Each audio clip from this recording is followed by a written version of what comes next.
ဘဝမှာ why ဘာကြောင့်ဆိုရဲမေးခွန်းတွေအတွက်အတိအကျအဖြေမပေးနိုင်တဲ့အခြေအနေအများကြီးရှိတတ်ပါတယ်။ဒါပေမဲ့လည်းအဆင်ပြေပါတယ်။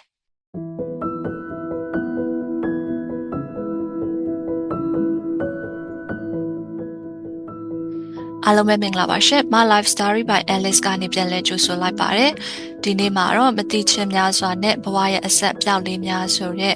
ခေါင်းစဉ်နဲ့ဆွေးနွေးဝေမျှပေးသွားမှာဖြစ်ပါတယ်ရှင့်။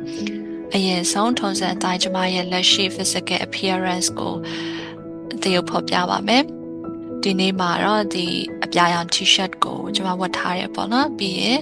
စပင်ကိုစီးလဲစီးထားတယ်ပြီးရင်အဲ့ဒါကိုအပေါ်ပြန်ပင်တင်ပြီးတော့ဒီ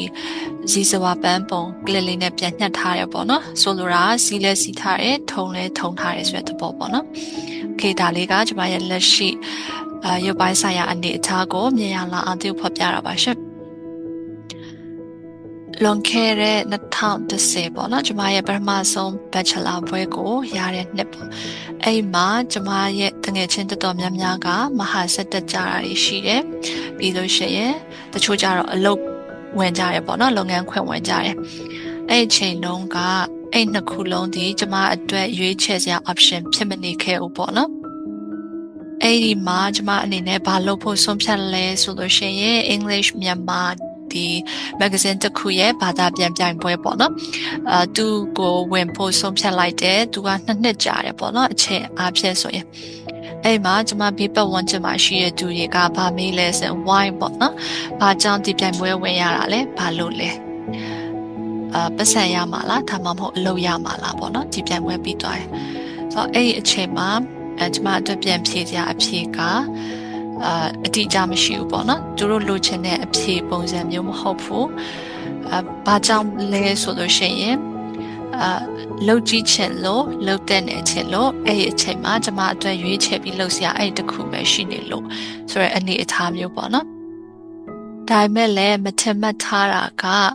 နောက်ပိုင်းမှာဒီ translation ဘာသာပြန်ခြင်းဆိုတာကကျမအတွက်ကိုအလုပ်အကိုင်အခွင့်အလမ်းတစ်ခုဖြစ်သွားတယ် job opportunity တစ်ခုဖြစ်သွားတယ်ကျမဘဝရဲ့မထင်မှတ်ထားတဲ့ career path ပေါ့နော်အလုပ်ကိုင်လမ်းကြောင်းတစ်ခုဖြစ်သွားတယ်ဒါကတော့ဘာသာပြန်ပြိုင်ပွဲပြီးပြီးချင်းဖြစ်လာတဲ့ဟာတော့မဟုတ်ဘူးနောက်ပိုင်းမှာတဖြည်းဖြည်းဖြစ်လာတဲ့ဟာပေါ့နော်ဆိုလိုတာကဒီလိုမျိုး career path တစ်ခုဖြစ်လာအောင်ဆိုတဲ့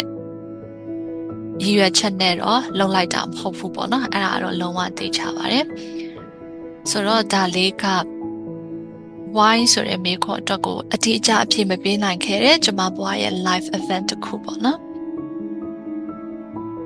နောက်တစ်ခုကကြတော့2013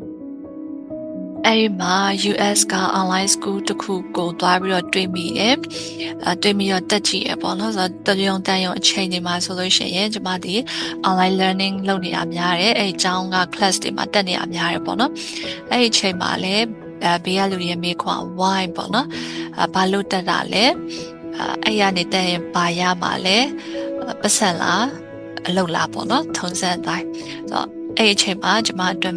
ပြန်ဖြေစရာအဖြေကလည်းဒီကြမဟုတ်ခဲ့ဘူးစိတ်ဝင်စားလို့တက်တာလှုပ်ချင်လို့လှုပ်တာပေါ့နော်ဆိုတော့အများသဘောကျတဲ့အဖြေမဟုတ်ဘူးဒီကြတဲ့အဖြေတစ်ခုမပေးနိုင်ခဲ့ဘူးဒါပေမဲ့နောက်ပိုင်း10နှစ်17နှစ်အကြာမှာမဖြစ်ခဲ့လဲဆိုရင်ဒီ online learning မှာအရင်အသားကျပြီးတော့ educator တယောက်ကိုပြန်ဖြတ်သွားတဲ့အထီကိုချိတ်ဆက်သွားတယ်ပေါ့နော်ဆိုလိုတာကသူကလည်းဒီ online educator တရားဖြစ်လာမယ်ဆိုတဲ့ရည်ရွယ်ချက်နဲ့လုပ်ခဲ့တာမဟုတ်ဘူးဒါပေမဲ့နောက်ပိုင်းတော့သူပြန်ပြီးတော့ချိတ်ဆက်သွားခဲ့တယ်ပေါ့နော်နောက်2014အဲ့မှာကျမတို့ဒီ British Council နဲ့ Future Learn ဆိုတဲ့ဒီ UK base ပေါ့နော်ဒီ online education provider ပေါ့သူတို့နှစ်ခုပေါင်းပြီးတော့ IELTS နဲ့ပတ်သက်တဲ့သင်တန်းလေးတစ်ခုဖွင့်တယ်ပေါ့နော်အဲ့တုန်းကလည်းဘာရဲလို့မဟုတ်ဘူး IELTS ကိုဖြေဖို့လိုအပ်လို့လားဆိုရင်လည်းမဟုတ်ဘူး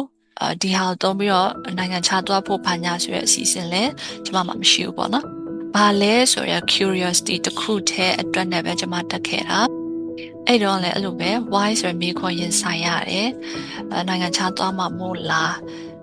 scholarship မှာမို့လားစသဖြင့်ပေါ့နော်ဆိုတော့အဲ့မေးခွန်းတွေအတွက်တီးကြတဲ့အဖြေတစ်ခုမပေးနိုင်ခဲ့ဘူး ကျွန်မပြောခဲ့လို့ပဲပေါ့နော်တီးချင်စိတ်တစ်ခုလေးနဲ့ပဲတက်ခဲ့တာဆယ်နှစ်အကြာ2024မှာ IELTS ကိုမချမှတ်ထားပဲနဲ့ဖြေရဖို့အခြေအနေဖန်လာတယ်ပေါ့နော်အဲ့မှာဒီ2014တုန်းကတက်ခဲ့တဲ့ course ကအရင်မှာတွားပြီးတော့အကျိုးတက်ရောက်ခဲ့တယ်ဈေးအရန်ကြီးရဲ့တန်းတန်းတွေကိုတက်ဆရာမလို့ပဲနဲ့လိုချင်တဲ့ score တစ်ခုရနိုင်ခဲ့တယ်ပေါ့နော်ဒါကလည်းဒီ2014တန်းတန်းတက်စာတော့က why ဆိုတဲ့မေးခွန်းအတွက်ကိုတိကျတဲ့အဖြေပေးနိုင်ခဲ့လို့လားဆိုတော့မဟုတ်ဘူးပေါ့နော်နောက်ပိုင်းမှာပြန်ပြီးတော့ချိတ်ဆက်သွားတယ်အရာလေးတစ်ခုပေါ့Okay ပြီးတော့2016ပေါ့နော်အဲ့မှာလည်း Asia Pacific ပေါ့နော်ဒီကျမတို့ Asia Pacific level liaison officer ဆက်သွယ်ရေးအရာရှိဆိုတဲ့ position တစ်ခုအတွက်ကိုအဖွဲ့အစည်းတစ်ခု volunteer အနေနဲ့လုပ်ဖို့ကမ်းလှမ်းတယ်ပေါ့နော်အဲ့မှာလည်းကျမလုပ်ကြည့်လိုက်တယ်ထုံးစံအတိုင်းပဲ why ဘာလို့လဲဆိုတော့ဘာကြောင့်လုပ်တာလဲဆိုတဲ့မေးခွန်းလေးလာတယ်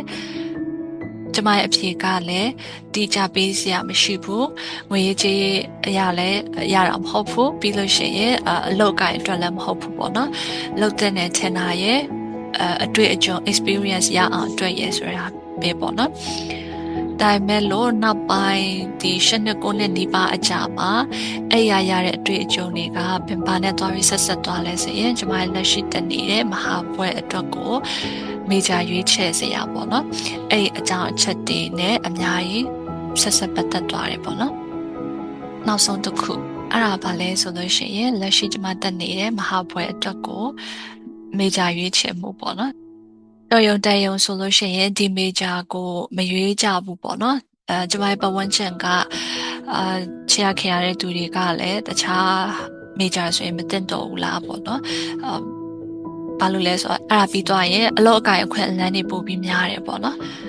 ဒါမဲ့လို့ကျမရဲ့ interest ကျမရဲ့စိတ်ဝင်စားတဲ့ဘာသာရပ်ကအခုကျမလက်ရှိရွေးချယ်ထားတဲ့ major ဘာသာရပ်ပေါ့နော်ဒါပြီးရင်ဘာဖြစ်လာမလဲဆိုတာကိုကျမအနေနဲ့ပေးစရာအဖြစ်အတိအကျမရှိဘူး why ဆိုရယ်မေခွန်းတက်အတိအကျအဖြစ်မရှိဘူးပေါ့နော်ဒါပေမဲ့လည်းအဆင်ပြေပါတယ်ဘာဖြစ်လို့လဲဆိုတော့အရှိက live events တွေမှာလည်းမထင်မှတ်ထားပဲနဲ့သူချိတ်ဆက်သွားတဲ့ဟာတွေကအများကြီးပဲပေါ့နော် connect the dots ဖြစ်သွားတဲ့ဟာတွေကလည်းအများကြီးပဲဆိုတော့ထုံးစံအတိုင်းပဲလှုပ်ချင်လို့လှုပ်တာ GPS ပေါ့နော်ဒီဟာကြောင့်ဆိုတာရဲ့ဘလို့လေးလဲဆိုရယ် curiosity ပေါ့နော်သိချင်တဲ့စိတ်ရယ်ဒီဟာပေါ်မှာပဲအခြေခံပြီးတော့ဆက်သွားနေတယ်ဒါနဲ့ပတ်သက်လို့ဘာဖြစ်လာမလဲဆိုတော့ကျွန်မကိုယ်တိုင်လည်းရင်ခုန်စွာနဲ့ပဲစောင့်ကြည့်ရမှာပေါ့နော်ဒီနေ့ပြောသွားတဲ့အကြောင်းအရာလေးကိုပြန်ပြီးတော့ချိတ်ဆက်ရမယ်ဆိုရင်ဘဝမှာတချို့သောအရာတွေဒီပတ်စံနဲ့เนาะပြီးလို့ရှိရင်ဒီအလုပ်အကိုင်နဲ့ချက်ချင်းရလက်ကိုကြည့်ပြီးတော့ချက်ချင်းဆုံးဖြတ်လို့မရတဲ့ဟာတွေရှိတယ်ဒါလည်းအဆင်ပြေပါတယ်ပေါ့နော်နောက်ပိုင်းမှာဒီလုပ်ခဲ့တဲ့အရာတွေနဲ့တွားပြီးတော့ချိတ်ဆက်သွားတဲ့ဆက်ပတ်သက်သွားတဲ့အရာတွေဆိုတာလည်းရှိလာနိုင်တယ်ပေါ့နော် Apple products လို့ပြောလိုက်ရင်အတူတကွပြေးမြင်တဲ့သူတယောက်ရှိရပေါ့နော် Steve Jobs သူကတခါမှဘာပြောခဲ့ဘူးလဲဆိုလို့ရှိရင် you can connect the dots looking forward အရှိကိုကြည့်ပြီးတော့အနာဂတ်ကိုမျှော်မှန်းပြီးတော့အဆက်အပြောင်းလေးတွေကိုချိတ်ဆက်လို့မရဘူးပေါ့နော် you can connect them only looking backward ဘဝမှာကိုလုပ်ခဲ့တဲ့နောက်ကြောင်းပေါ့နော်အဲ့မှာရှိရဲ့အဆက်အပြောင်းလေးတွေကိုပဲချိတ်ဆက်လို့ရတာပါတဲ့ဆိုလိုတာကဘာအတွက်ရလို့မျှော်မှန်းပြီးတော့လုတ်တယ်ချိတ်ဆက်သွားတယ်ဆိုတာထက်ကိုလုတ်ဆရာရှိတာလုတ်ခဲ့တယ်အတိတ်တုန်းကလုတ်ခဲ့တဲ့အဆက်အပြောင်းလေးတွေကပဲအနာဂတ်မှာချိတ်ဆက်ပြီးတော့လမ်းကြောင်းအနေနဲ့ပေါ်လာမှာပေါ့နော်ဆိုတော့ဒီ podcast ကိုနားထောင်နေရင်လည်းလက်ရှိအချိန်မှာကိုလုပ်နေတဲ့အရာဒီလူအများစုတိုင်းတာကြတဲ့ဟာတွေနဲ့တိုင်းတာလို့မရဘဲနဲ့ why ဆိုတဲ့မေခွန်းအတွက်ကိုအတိအကျဖြေဖို့မရှိဘူးဆိုရင်လည်းအဆင်ပြေပါတယ်ပေါ့နော်ဘာလို့လဲဆိုတော့ဘဝမှာကျမတို့အတိတ်ကလုပ်ခဲ့တဲ့အရာလေးတွေအဆက်အပြောက်လေးတွေဘဝရဲ့အဆက်အပြောက်လေးတွေကလုပ်နေတဲ့အချိန်မှာဘာကြောင့်ဆိုပြီးတော့မသိနိုင်ပေမဲ့လို့ရှေ့လာမဲ့လမ်းကြောင်းမှာသူချိတ်ဆက်သွားတယ်ဆက်သွားတယ်ဆိုတာလေးပေါ့နော် You can connect the dots looking forward you can connect them only looking backward Steve Jobs